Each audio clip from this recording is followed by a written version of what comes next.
Hey guys, Jeff here from Pat Pro Movies, and welcome to Actionukkah day number 7. Today we're going to be talking a little bit about film scoring. And I know this can be very subjective to the piece you're working on, but I'll show you a little bit of the process and workflow we use to score for some of our action sequences.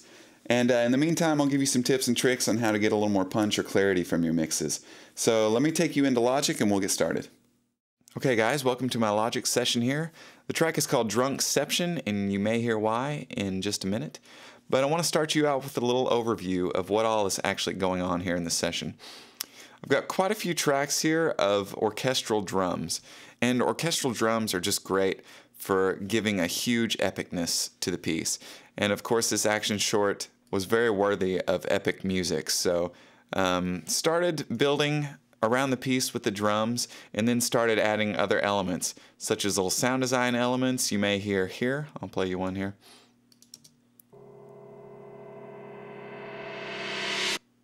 Those kind of things, little builds and crescendos. And also I've got French horns, trombones, horn sweeps, horn crescendos, 70-piece orchestra, and then at the bottom here in blue are actually my guitars that I recorded. So I'll walk you through a little bit more of that in just a minute. One of the most important things about music getting started here is the tempo. And you really want to get the tempo right to your piece. I basically just watch the piece and use the tap tempo function, which allows you to tap your keyboard, and it'll automatically find that tempo at the rate you're tapping at. So I'll watch the piece and start tapping my keyboard and get a feel for the tempo and how fast I think it should be. And I ended up with a pretty quick tempo on this one, 162. That's actually pretty quick. Another important thing you want to be aware of is what's called spotting, or just watching the piece and finding out where you want to put music and where you don't want to put music. Both are equally as important. It's important to have a good dynamic in your piece, to sell the epic scenes, and then sell scenes that are more driven by dialogue or humor, that kind of thing. So in this piece you'll hear a lot of dynamics. Also, another important aspect to the music is the time signature. And if you haven't studied music, you may not know much about it, but it's basically how many beats are in any given measure. And for this piece, I chose a little stranger time signature. It's actually a 7/4 time signature. And I feel it gives a more unsettling sense because typically you'd have 4 beats in a measure, whereas when you have 7, you feel like maybe the phrase never really ends, and it makes you feel more awkward or unsettling. And that's what I was really trying to sell in this piece, is a sense of awkwardness and to make the listener feel the tension in the piece. So I want to start you off with the orchestral drums that were used. I actually use a plugin called Storm Drum. It's made from the East West library.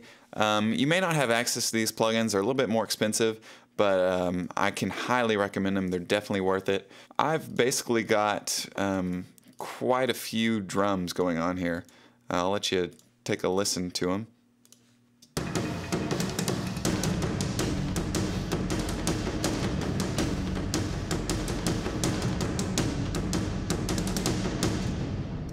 And if you don't have access to these libraries, you can use Logic loops to get you started, start laying some loops in and building around them, and get something you're proud of. Also, you can use normal drum kit loops in your piece.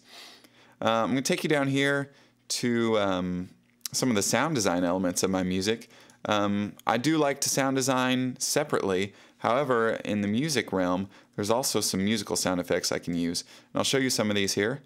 In the scene where Philip goes to attack Rob with his rifle, there's a slow motion ramp, and I help sell that with this musical effect.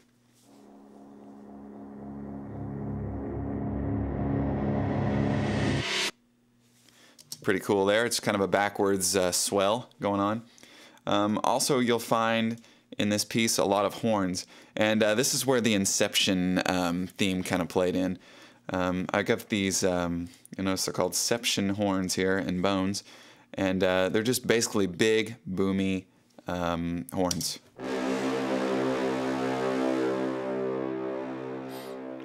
So there you go. I've got those panned hard left and hard right to give a very in-your-face kind of sound to it.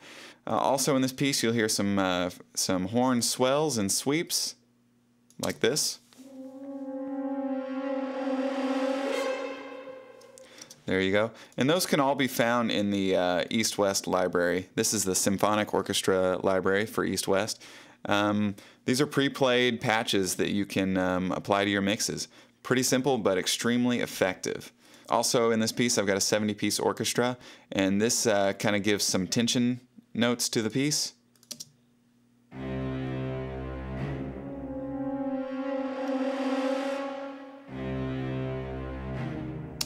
There you go. That just kind of builds as the piece flourishes.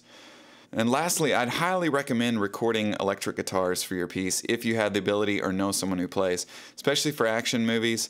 They really add a huge dynamic to your piece. And basically, these files were actually recorded in Pro Tools. I prefer to do my live recording within Pro Tools and my MIDI recording within Logic. But I brought these files back over to Logic for the tutorial. So I started out with a bass guitar. And just listen to the drums of the piece and find a great chunky riff that really helps sell the tension in the piece. So here's this.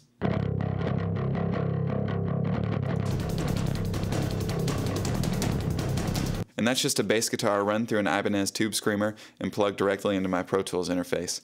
Next up is electrics, and actually this is 2 electric guitars. I condensed them down into one file. You can hear them here.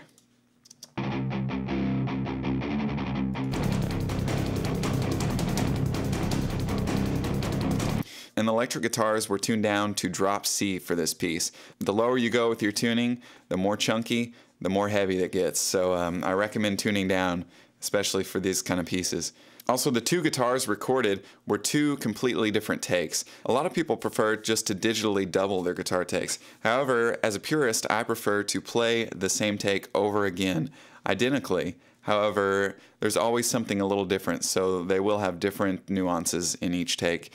And then pan them hard left and hard right. And that gives you a huge sound, like a big wall of sound coming at you with the electrics. So pretty cool there.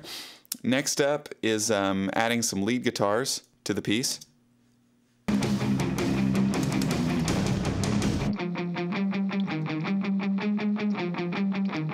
You can hear it there. That's just a simple little palm muted riff I came up with. I started toying with the idea and adding some harmonies to it to build this huge tension going on here. So here's the harmony. And then a third harmony.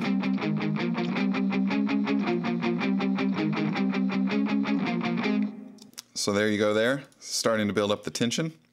Scrolling to the end here, at the end of this piece, I attribute the same idea with those harmonies, except this time I didn't palm mute. I used an octave riff and played this.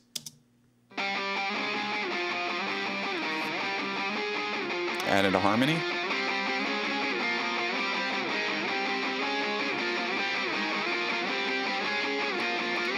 And then a third harmony.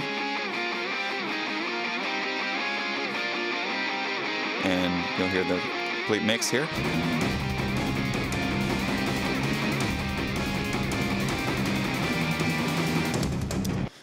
Also, something to note with the guitars is that guitars carry a lot of low-end information that you may not need. And I've actually equalized these in Pro Tools and brought them over, so they have the effect already on them. But I'll show you how to use a simple EQ curve to clean up some of your guitar takes. I also always start by basically dropping all information from an electric guitar below 100 Hertz. You really don't need that if you have a bass guitar in there, because the bass guitar is going to carry that information. If it's there in the guitar tracks, it's just going to muddy it up.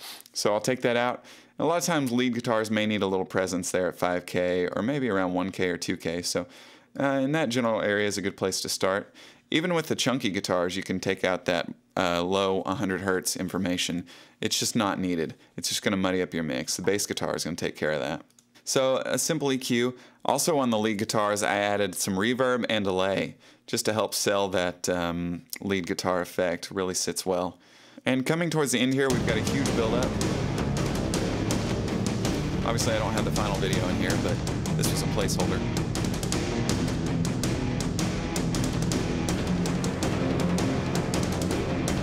And you can hear I'm just basically walking up the chromatic scale with the guitars, creating a huge sense of build.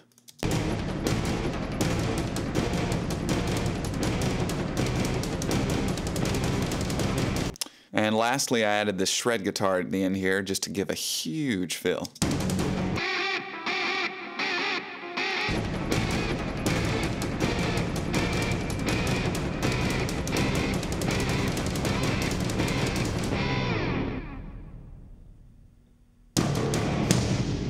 Big explosion there, obviously. You'll notice in this piece that everything is timed directly to the cut. Every drum hit, every guitar swell, every French horn crescendo, every string sweep, it's all timed to the cut. And that's something that's very important, especially when you can design your own music for a piece. It's important to watch the cut and build around it. Make sure the swells are happening in the right places, the crescendos, the hits, everything. Make sure it's all happening right with the cut. That way you bring the viewer into the piece more and help them to feel exactly what's happening on camera. Lastly, I want to show you how to get your overall mix sounding better with a little more punch and clarity. So I'm going to bring up a channel EQ here on the master bus. This is going to affect the entire mix as a whole. So I've listened to this mix and I've realized that maybe it's a little mucky or a little muddy. So I'm going to do a simple curve at about 200 Hertz. Remember that subtlety is the key, and keeping wide on your curves is very important. Don't use narrow curves when dealing with the master bus. So I'll bring it down about 2 decibels there, and maybe a little more top end at 2K here. And lastly, I'll add a little air at the top at about 2 decibels. And let's hear that.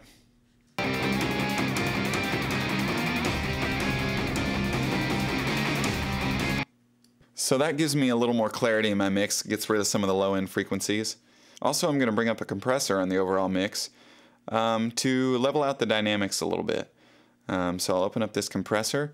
The same rule of thumb applies here. Subtlety is the key on the master bus. So we're talking like 1 to 2 decibels of compression, and keep your attack and release knobs very slow.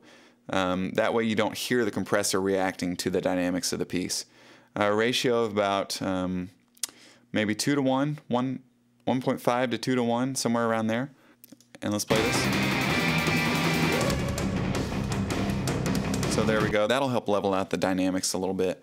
So we've got a pretty good sounding mix here. From here I would export it as a stereo file and bring it into my sound design session and start mixing volumes with the sound design.